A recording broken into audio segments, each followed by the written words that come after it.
Captain America Brave New World is the most boring movie I've seen in recent memory. Is it the worst Marvel film to date? No, but it's close. At best, it's a 5 out of 10. Super mediocre, it's not terrible, but it certainly isn't good. Reports indicate that the film underwent multiple reshoots, and additionally, the director reportedly lost creative control after negative test screenings, leading to an extensive reshoots and rewrites. Given these behind-the-scene issues, it's almost a miracle that Brave New World isn't worse than it is. What was once potentially disastrous film has been salvaged into something just plain mediocre. Alright, to get to the plot of this movie. So we got Sam Wilson as Captain America, fully in the spotlight. But wait, we're just diving straight into this. Where's the build-up? Alright, the Falcon and the Winter Soldier. That's the issue. The movie doesn't pick up directly after Endgame. It follows a Disney Plus series that came out over 3 years ago, one that many people either forgot about or never watched in the first place. And that's where this movie was doomed from the start. The show already established what happened post-Endgame, raising important questions. What are the consequences of the blip? How is the world coping? Honestly, The Falcon and the Winter Soldier should have been a movie, not a TV show. It would have been a perfect bridge between Endgame and Phase 4, showing the unstable state of the world after Thanos and his defeat and the return of the half of the population. Instead, we're left with a film that struggles to justify its own existence. The biggest issue? Brave New World is supposed to set up the new Avengers, but even that is handled poorly.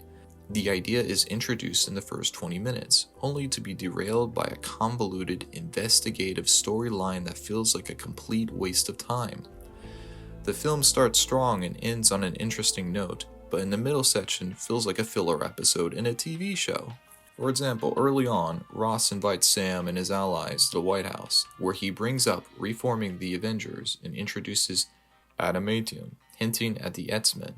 Then chaos erupts when Isaiah, Sam's friend, shoots Ross, only for it to be revealed that he was brainwashed by the film's supposed villain, who, by the way, is a character from The Incredible Hulk. Oh, and did I mention this is apparently a sequel to The Incredible Hulk now?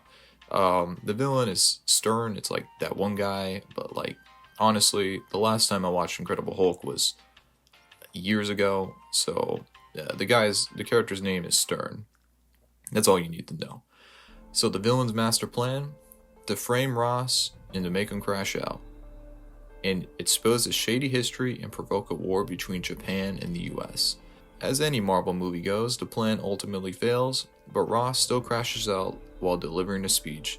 Then at the climax, Sam battles Red Hulk, Ross is taken into custody, and we circle back to the Avengers reforming plotline, setting up a vague new threat for the future. The worst part is just plain boring. This entire movie feels like a meaningless side quest, failing both as a standalone story and as a setup for future Marvel projects. Instead of delivering a compelling next chapter for Sam Wilson's Captain America, Brave New World feels like another weak entry to an increasingly directionless MCU. And the fact that they market Red Hulk like he's going to be in this entire movie, only for him to be in the movie for 5 minutes, is just straight up false advertising. That's just the many reasons why this movie is so bad. And not to say it's the worst movie I've ever seen, but it's just insultingly just average. It's not good, not terrible, but it's just overall just disappointing, boring. That's all I have to say. Anyways, hope the next Marvel project is good.